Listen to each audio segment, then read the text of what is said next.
Oui, laissez encore. D'accord. Donc, bonjour à vous tous à nouveau et bonne année 2022. Finalement, j'ai réalisé que mes notes se trouvaient sur mon portable. Donc, je vais utiliser le portable pour pouvoir prêcher la parole de Dieu ce matin. Mais comme je vous disais, les choses se corsent de plus en plus. Les autorités empêchent maintenant les lieux de culte d'offrir le soutien puis les ressources spirituelles essentielles aux Québécois. Puis au Bon Berger, nous, on subit les mêmes restrictions, mais on ne se gêne pas de dire que nous ne sommes pas du tout d'accord avec les décisions sanitaires des autorités, bien au contraire.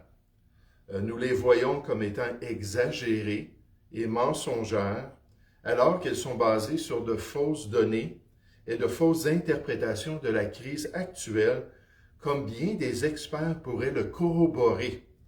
Et nous prions pour que les croyants soient courageux en face de la perte progressive de leurs droits et libertés, à cause d'un consortium d'individus et de multinationales qui cherchent à renverser la manière de vivre qu'ils ont héritée de leur père, dans ce beau pays où ils ont été élevés. Un pays qui va expérimenter dans les années à venir une telle dictature que ses ancêtres ne l'auraient pas imaginé possible avec les droits et libertés qu'ils avaient établis pour eux. Et c'est pourquoi, en tant qu'enfant de Dieu, je vous invite à prier et à considérer votre futur et à faire les bons choix afin d'être irréprochable devant votre Dieu lors de sa venue. La Bible confirme que chacun de nous rendra compte à Dieu pour lui-même. Romains 14, 12. Chacun de nous rendra compte à Dieu pour lui-même. Pour ma part et pour celle de ma famille, nous voulons nous assurer de faire partie de ceux et de celles qui auront fait les bons choix en face de toute la manigance actuelle, nécessairement par la grâce de Dieu. D'où vient cette opposition gouvernementale à la volonté de Dieu? Depuis quand les autorités des pays du monde se lèvent-ils contre le plan de Dieu et contre l'Église de Jésus-Christ? Dans les Écritures et dans l'histoire en général, une telle opposition de l'homme s'est produite régulièrement. La prophétie biblique décrit de même un grand gouvernement mondial dans les derniers temps qui s'opposera à Jésus-Christ et à son plan de salut pour les hommes. Considérons ce matin cet esprit de résistance des autorités humaines contre le plan de Dieu qui est présenté comme une possibilité par la parole du Seigneur. Cherchons ensemble le livre des Psaumes au chapitre 2. Le livre des Psaumes au chapitre 2 pour comprendre la rébellion de l'homme contre le plan de Dieu. La rébellion de l'être humain contre le plan de Dieu. Ici, dans ce passage, vous allez voir, on aborde cette question, on présente cette réalité spirituelle. La résistance innée du cœur humain envers la volonté et le plan de Dieu pour l'homme. Cette résistance qui se manifeste chez les individus, premièrement, ainsi que chez les gouvernements humains au pouvoir dans ce monde, qui est manifeste dans leur gestion de la société sur laquelle ils sont en charge et qui démontre cette rébellion-là par les décisions qu'ils prennent. Considérez l'exemple de notre texte biblique ici dans le psaume 2. On nous dit à partir du verset 1, psaume 2 au verset 1. « Pourquoi ce tumulte parmi les nations, ces vaines pensées parmi les peuples? Pourquoi les rois de la terre se soulèvent-ils et les princes se liguent-ils avec eux contre l'Éternel et contre son oint? Brisons leurs liens, délivrons-nous de leurs chaînes. Celui qui siège dans les cieux rit. Le Seigneur se moque d'eux. Puis il leur parle dans sa colère, il les épouvante dans sa fureur. C'est moi qui ai oint mon roi sur Sion, ma montagne sainte. Je publierai le décret. L'Éternel m'a dit, tu es mon fils, je t'ai engendré aujourd'hui. Demande-moi et je te donnerai les nations pour héritage, les extrémités de la terre pour possession. Tu les briseras avec une verge de fer, et comme on a hâte, n'est-ce pas, que le Seigneur Jésus, ce juste roi-là, vienne régner sur la terre. Tu les briseras avec une verge de fer, tu les briseras comme le vase d'un potier. Et maintenant, roi, conduisez-vous avec sagesse. Juge de la terre, recevez instruction. Servez l'Éternel avec crainte et réjouissez-vous avec tremblement. Baisez le Fils de peur qu'il ne s'irrite et que vous ne périssiez dans votre voie, car sa colère est prompte à s'enflammer. Heureux tous ceux qui se confient en lui. Ce matin, j'aimerais qu'on puisse considérer dans notre beau texte biblique la résistance humaine prophétisée. La résistance humaine prophétisée. La résistance de l'homme annoncée d'avance comme une réalité dans l'histoire de notre monde, comme un fait concernant cette tendance naturelle du cœur humain envers le plan de Dieu. Alors que je préparais le message, je réfléchissais un petit peu à mon propre cœur et à mon propre passé. Alors, pendant des années, j'étais rebelle envers Dieu. Et déjà, même en tant que chrétien, j'ai toujours cette nature rebelle. Et la Bible nous dit dans Romains 8 au verset 7 que la chair, le vieil homme, l'homme naturel, ne se soumet pas à la volonté de Dieu, à la loi de Dieu, et qu'il ne le peut même pas. Donc, c'est une tendance qui est profondément ancrée dans l'être humain, et nécessairement l'être humain qui ne connaît pas Dieu, l'être humain qui vit son athéisme, l'être humain qui vit son scepticisme, l'être humain qui rejette la possibilité même que Dieu existe. Et c'est cette tendance-là, c'est une réalité spirituelle qui confronte chaque personne au niveau de sa relation avec celui devant lequel il devra un jour se tenir. Comme le prophète Amos l'a si bien dit, il a dit « Prépare-toi sur la terre à la rencontre de Dieu un jour dans l'autre vie. » Prépare-toi à la rencontre de Dieu. Parce qu'un jour, tu devras rendre des comptes à Dieu pour la rébellion de ton cœur. C'est vrai pour l'individu et c'est vrai aussi pour les autorités qui ont régné dans ce monde à travers l'histoire. Il n'y a pas d'exception. Paul a même dit dans Romains chapitre 2, « Penses-tu, ô homme, que tu échapperas au jugement de Dieu, mais par ton endurcissement et par ton cœur impénitent. » Puis il faut prier pour la repentance des gens. Il faut prier pour la repentance de nos autorités même. S'ils ont un cœur impénitent qui refuse de se repentir, on nous dit, tu t'amasses un trésor de colère pour le jour de la colère et de la manifestation du juste jugement de Dieu qui rendra à chacun selon ses œuvres. À cause de notre rébellion humaine. Tous doivent un jour se préparer pour cette grande rencontre avec Dieu.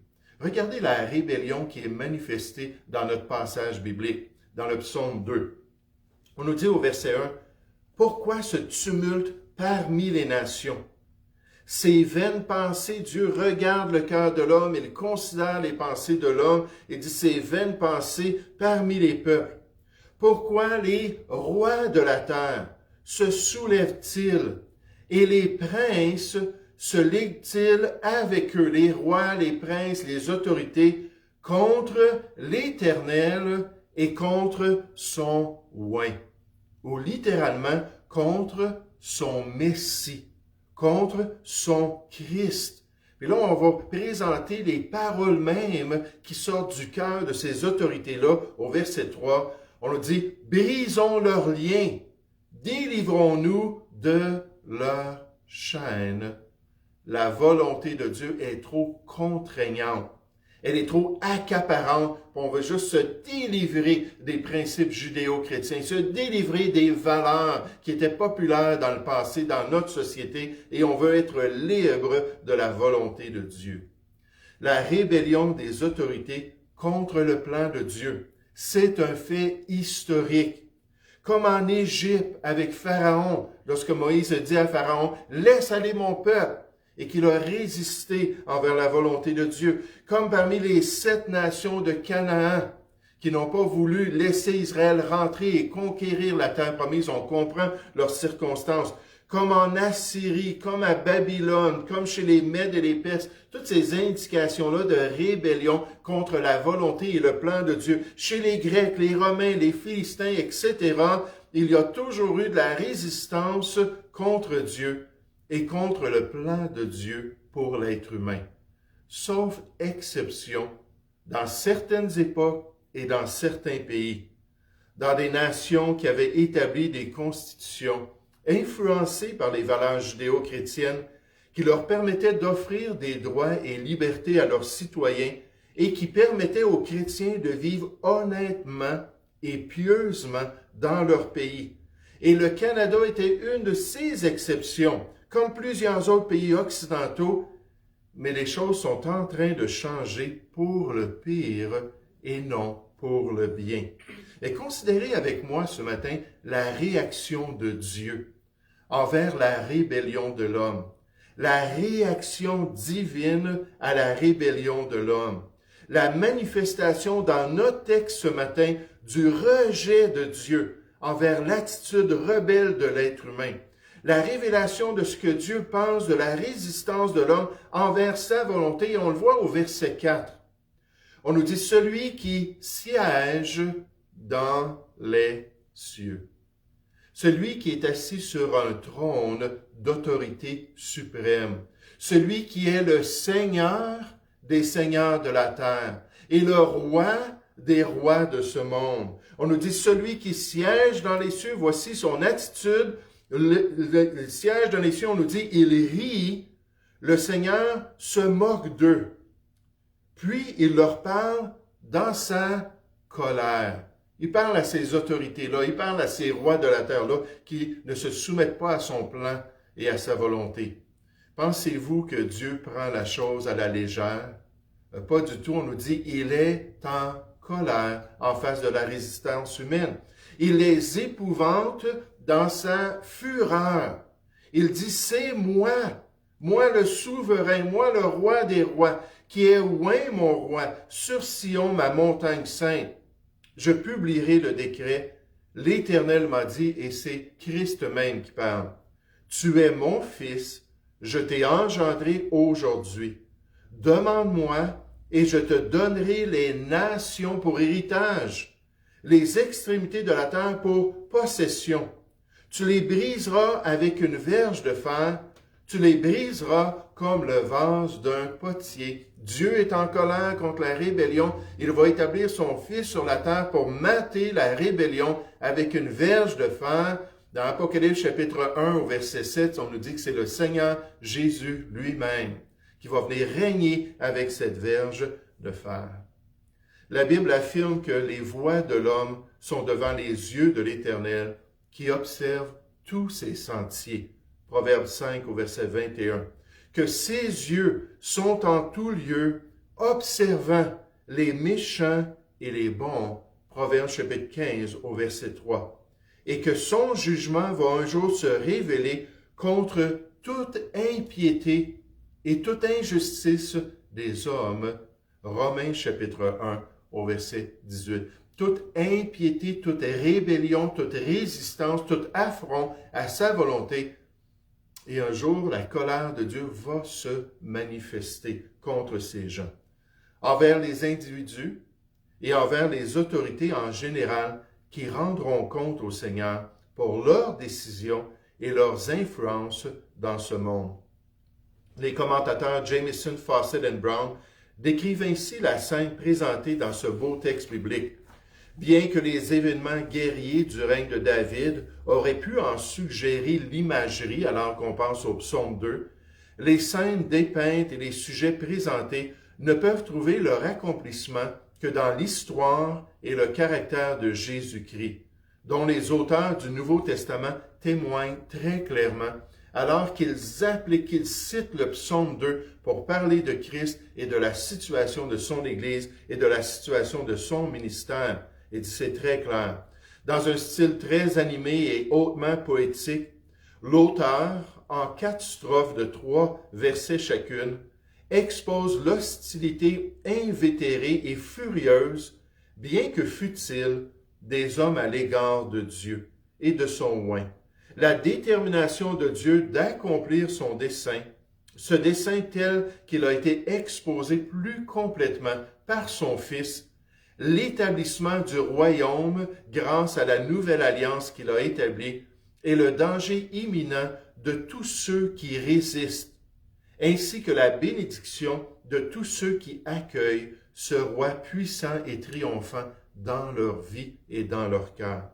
J.D. Barry ajoute, « Le psalmiste ne se contente pas de décrire le complot des rebelles, il le remet en question. Il conclut à son inutilité. Le terme hébreu utilisé ici, rik, décrit une activité futile, une activité qui dépense de l'énergie sans résultat positif. Ici, celui qui est oint peut décrire tout roi oint par l'Éternel sur son peuple. S'opposer à un roi comme David, oint par l'Éternel, revient à s'opposer à Dieu lui-même. Celui qui règne dans les cieux rit. L'Éternel réagit à cette rébellion, non pas avec inquiétude, mais en riant. Les complots des nations sont vains. Connaissant le résultat, Dieu se moque de leurs efforts et il leur parle dans sa colère. Si Dieu se moque des complots présomptueux des nations, il réagit aussi avec colère. La désobéissance déclenche la colère de Dieu et elle entraîne souvent des catastrophes dans l'expérience de l'être humain. Donc, dans ce passage, on apprend ce matin que l'homme peut résister à la volonté de Dieu, individuellement, puis aussi au niveau des autorités et des gouvernements, qui se liguent ensemble contre le plan divin. On voit de même que Dieu réagit envers la rébellion de l'homme. Il se rit de leur folie et il les menace de rétribution à venir s'ils persistent dans leur arrogance et leur futilité. Et remarquez avec moi ce matin dans notre passage, d'après ce beau texte biblique, que les hommes peuvent recevoir une seconde chance. Que les hommes, malgré leur rébellion, peuvent recevoir une seconde chance. Ils peuvent se mettre en règle avec Dieu. Ils peuvent coopérer avec ce Dieu qui est lent à la colère et riche en bonté. Et que cette bonté du Seigneur pousse l'homme à la repentance pour qu'il fasse enfin dans sa vie la volonté de Dieu et ce qui est bien aux yeux de Dieu. Et qu'il obéisse et se soumette au plan de Dieu pour les hommes. Vous savez, je pensais à ça, puis c'est intéressant alors qu'on parle aux autorités ici dans le passage. Je pensais à ce grand royaume, ce grand empire qui va être établi dans les derniers temps, puis en particulier du fait que la révélation biblique nous présente 3 des 10 rois qui vont se liguer avec le grand empereur pour former ce nouvel ordre mondial-là. Puis 3 des 10 rois vont se rebeller contre le système dans les derniers temps. Si on voit ça dans Daniel chapitre 7, cette description-là, dans Apocalypse chapitre 17 et 18, où on nous parle de 3 rois finalement qui vont avoir une conscience. 3 rois qui vont dire « Wow, c'est assez. La dictature, on ne peut pas tolérer ça. » Puis pour une raison ou une autre, qui vont se lever pour résister au système et nécessairement qui vont en avoir des conséquences. Mais regardez dans notre passage comment Dieu s'adresse à ses autorités et leur dit, écoutez, vous pouvez encore faire le bon choix. Puis nous, notre responsabilité en tant que chrétiens, c'est qu'il faut prier pour les autorités. Puis demander aux autorités, demander au Seigneur de changer le cœur des autorités. Puis le cœur du roi est un courant d'eau dans sa main. 1 Timothée chapitre 2 nous dit que nos prières peuvent affecter la situation. Pour nous permettre de vivre au Canada, nous permettre de vivre aux États-Unis, nous permettre de vivre en Europe ou ailleurs, selon la piété et selon l'honnêteté que Dieu s'attend de ses enfants. Donc, on voit que l'offre est présentée à ses autorités. Au verset 10, « Et maintenant, roi, conduisez-vous avec sagesse. » Soyez pratique envers Dieu. Soyez pratique envers le plan de Dieu. Juge de la terre et les juges iniques, il y en a en masse sur notre planète, n'est-ce pas? Mais on leur donne l'occasion, juge de la terre. Recevez instruction. Servez l'Éternel et non pas vos propres intérêts. Et non pas les grands complotistes de ce monde. les grandes conspirations qu'on voit autour de nous. Servez l'Éternel et non les mondialistes, avec crainte, et réjouissez-vous avec tremblement. Baisez le Fils, celui qui est la tête de l'Église de Jésus-Christ, de peur qu'il ne s'irrite et que vous ne périssiez dans votre voie, car sa colère est prompte à s'enflammer. Heureux tous ceux qui se confient en lui. Heureux toutes les autorités, heureux tous les gouvernements, heureux tous les premiers ministres qui vont venir et se soumettre à Jésus-Christ et se confier dans le plan de Jésus-Christ. Dieu offre à l'homme une belle occasion de se repentir, de se tourner vers lui, de se convertir, d'après Acte 3, verset 19, de faire un demi-tour, un 180 degrés, afin d'accomplir ce que le Seigneur avait prévu pour sa vie. En face de l'autorité humaine qui l'a gardé enchaîné et qui lui a dit « Tu vas bientôt me persuader de devenir chrétien » dans Acte 26, au verset 28, l'apôtre Paul a affirmé à ce roi « Que ce soit bientôt que tu deviennes chrétien, que ce soit tard, plaise à Dieu que non seulement toi, mais encore tous ceux qui m'écoutent aujourd'hui, vous deveniez tels que je suis. Vous deveniez des serviteurs de Dieu, des disciples de Jésus-Christ, ceux qui ont expérimenté la nouvelle vie en Christ, puis dit à l'exception de ces liens, mais que vous puissiez avoir la liberté de servir le Seigneur. Puisque notre Dieu est miséricordieux, qu'il prend plaisir à la miséricorde envers ceux qui sont rebelles à son plan, qu'il offre aux hommes une autre chance de pouvoir faire le bien et de se soumettre à sa volonté, comme le pasteur Poul l'affirme, « Soyez sages, autorités du monde. Comprenez votre véritable intérêt. Le monde pense et sa convoitise aussi. Et si les gens font le mal pour avoir une meilleure vie ici-bas sur la terre, ce n'est que passager. Comprenez votre véritable intérêt. Maintenant, pendant que vous en avez le temps et l'espace pour vous repentir et vous soumettre, ô vous, rois, et vous et votre peuple. » Mais il ne s'adresse ici qu'aux rois. D'une part parce qu'ils avaient le plus besoin de cet avertissement, car ils présumaient de leur puissance et de leur grandeur, et pensaient qu'ils étaient au-dessus du plan de Dieu, et que c'était au-dessous d'eux de se soumettre à son plan.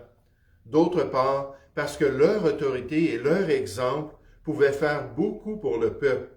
Et enfin, pour souligner la grandeur de ce monarque qui leur est présenté, et le fait qu'il était le roi des rois et le seigneur des seigneurs. Il dit, vous êtes des juges ou des dirigeants ou des gouverneurs, alors tirez instruction de ce que ce texte biblique enseigne et faites ce qui est bien. J'aimerais qu'on puisse terminer ce matin en regardant comment ce passage prophétique est appliqué à l'expérience de l'Église. Comment cette réalité sur la rébellion des autorités des peuples est appliquée à ce que les premiers chrétiens ont vécu. Tournez avec moi dans Actes chapitre 4. Actes chapitre 4, à partir du verset 1. Et ce sont les apôtres qui sont près du temple et ils sont en train de prêcher le message de Dieu. L'Église est réunie à cet endroit-là et ils écoutent le message qu'ils sont en train de partager.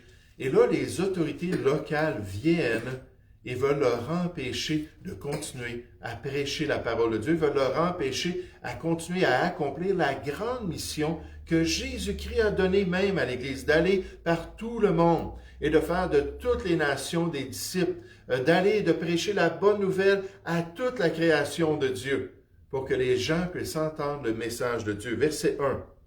Tandis que Pierre et Jean parlaient au peuple, survinrent les sacrificateurs, le commandant du temple et les Sadducéens, mécontents de ce qu'ils enseignaient le peuple, et annonçaient en la personne de Jésus la résurrection des morts. Ils mirent la main sur eux et les jetèrent en prison jusqu'au lendemain, car c'était déjà le soir. Cependant, beaucoup de ceux qui avaient entendu la parole crurent, et le nombre des hommes s'éleva à environ 5000 hommes. Donc l'évangélisation, l'œuvre de Dieu continue, l'Église continue à porter du fruit, alors que plus de personnes acceptent le Seigneur. Le lendemain, les chefs du peuple, les anciens et les scribes s'assemblèrent à Jérusalem avec Anne, le souverain sacrificateur, Caïphe, Jean, Alexandre et tous ceux qui étaient de la race des principaux sacrificateurs. Ils firent placer au milieu d'eux Pierre et Jean et leur demandèrent, « Par quel pouvoir et au nom de qui avez-vous fait cela? » Alors Pierre, rempli du Saint-Esprit, un esprit que le chrétien possède et qui nous remplit de force, d'amour et de sagesse, 2 Timothée 1 au verset 7. La puissance de Dieu pour l'accomplissement de la volonté du Seigneur. Rempli du Saint-Esprit leur dit, « Chefs du peuple et anciens d'Israël, puisque nous sommes interrogés aujourd'hui sur un bienfait accordé à un homme malade, afin que nous disions comment il a été guéri. Sachez-le tous, et que tout le peuple d'Israël le sache. C'est par le nom de Jésus-Christ de Nazareth que vous avez crucifié et que Dieu a ressuscité des morts. C'est par lui que cet homme se présente en pleine santé devant vous. » Tout ça, ça avait commencé après la guérison d'une personne qui était handicapée. Puis là, ensuite, ils se sont mis à prêcher au peuple pour parler de la guérison spirituelle. Les guérisons physiques, c'était juste pour pointer vers un besoin spirituel. Donc là, ça a tout commencé comme ça. Jésus est la pierre rejetée par vous qui bâtissez et qui est devenue la principale de l'angle. Vous rejetez le plan de Dieu. Il n'y a de salut en aucun nom. C'est pas votre loi, c'est pas le judaïsme qui va vous permettre d'être sauvé. Car il n'y a sous le ciel aucun autre nom qui a été donné parmi les hommes par lequel nous devions être sauvés. Lorsqu'ils virent l'assurance de Pierre et de Jean, ils furent étonnés, sachant que c'étaient des hommes du peuple sans instruction, et les reconnurent pour avoir été avec Jésus, pour avoir été de vrais disciples de Jésus. Mais comme ils voyaient là, près d'eux, l'homme qui avait été guéri, ils n'avaient rien à répliquer. Ils leur ordonnèrent de sortir du Sanhédrin. Ils délibérèrent entre eux, disant, « Que ferons-nous à ces hommes? Car il est manifeste pour tous les habitants de Jérusalem qu'un miracle signalé a été accompli par eux et nous ne pouvons pas le nier. Mais afin que la chose ne se répande pas davantage parmi le peuple, défendons-leur avec menace. » Et ça, c'était contraire au plan de Dieu. « Défendons-leur avec menace de parler désormais à qui que ce soit en ce nom-là. » Et les ayant appelés, ils leur défendirent absolument de parler et d'enseigner au nom de Jésus. Pierre et Jean leur répondirent, « Jugez s'il est juste devant Dieu de vous obéir plutôt qu'à Dieu, donc prendre position devant ces autorités-là concernant le plan de Dieu. » Ils ne se sont pas gênés pour dire, « C'est pas correct ce que vous nous demandez de faire. » Car nous ne pouvons pas ne pas parler de ce que nous avons vu et entendu. On est les témoins choisis de Dieu pour le faire, pour le partager à travers les nations. Ils leur firent de nouvelles menaces et les relâchèrent, ne sachant comment les punir à cause du peuple, parce que tous glorifiaient Dieu de ce qui était arrivé. Car l'homme qui avait été l'objet de cette guérison miraculeuse était âgé de plus de 40 ans. Après avoir été relâchés, ils allèrent vers les leurs et racontèrent tout ce que les principaux sacrificateurs et les anciens leur avaient dit. Lorsqu'ils l'eurent entendu, il y a une réunion d'église. Lorsqu'ils l'eurent entendu, ils élevèrent à Dieu la voix tous ensemble et dirent, « Seigneur, toi qui as fait le ciel, la terre, la mer et tout ce qui s'y trouve, c'est toi qui as dit par le Saint-Esprit, par la bouche de notre Père, ton serviteur David, pourquoi ce tumulte parmi les nations? » Ça s'applique quand les autorités s'élèvent contre l'Église de Jésus-Christ et contre la volonté de Dieu. Pourquoi ce tumulte parmi les nations et ces vaines pensées parmi les peuples? Les rois de la terre se sont levés et les princes se sont ligués contre le Seigneur et contre son oint. En effet, contre ton saint serviteur Jésus que tu as oint, Hérode et Ponce Pilate se sont ligués dans cette ville avec les nations et avec les peuples d'Israël. Donc, c'est un accomplissement de cette prophétie pour faire tout ce que ta main et ton conseil avaient arrêté d'avance. Tu étais souverain sur le tout. Et maintenant, Seigneur, vois leurs menaces et donne à tes serviteurs d'annoncer ta parole avec une pleine assurance, en étendant ta main, pour qu'il se fasse des guérisons, des miracles et des prodiges par le nom de ton saint serviteur Jésus. » Quand ils eurent prié, le lieu où ils étaient assemblés trembla, Ils furent tous remplis du Saint-Esprit. Ça, c'était la confirmation de Dieu. Vous faites ce qui est bien. En vous levant contre les autorités, en leur expliquant leur erreur, en vous tenant debout pour la vérité de Dieu, en continuant le ministère chrétien, ils furent tous remplis du Saint-Esprit et ils annonçaient la parole de Dieu avec assurance. Maintenant, j'aimerais juste faire remarquer qu'après cela, ce qu'on voit, c'est que l'Église, qui sont rendues des milliers de personnes, continue à se réunir publiquement. Ils n'ont pas décidé de s'en aller dans les maisons, de se cacher. Ils voulaient rester un témoignage, un flambeau public, et surtout, ils voulaient un endroit où ils pouvaient accommoder les besoins de tous. Donc, un endroit ou un local qui était suffisant pour que tous les chrétiens soient ensemble. Une des choses qui est proposée en ce moment, c'est de commencer des églises maisons, puis de pouvoir se faufiler ainsi et accomplir la volonté de Dieu. Vous savez, dans Actes chapitre 8, lors de la persécution d'Étienne, finalement, ça s'est produit.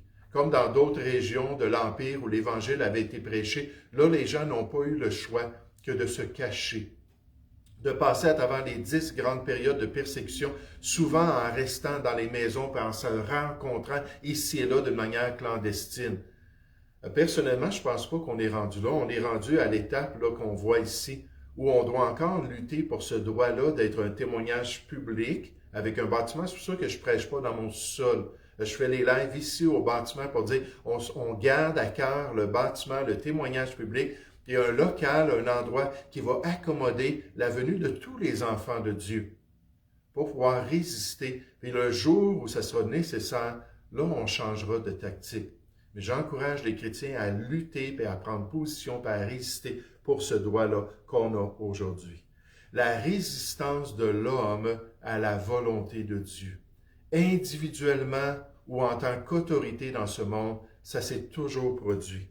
La réaction de Dieu qui est bien claire envers leur folie et leur futilité. Dieu est en colère.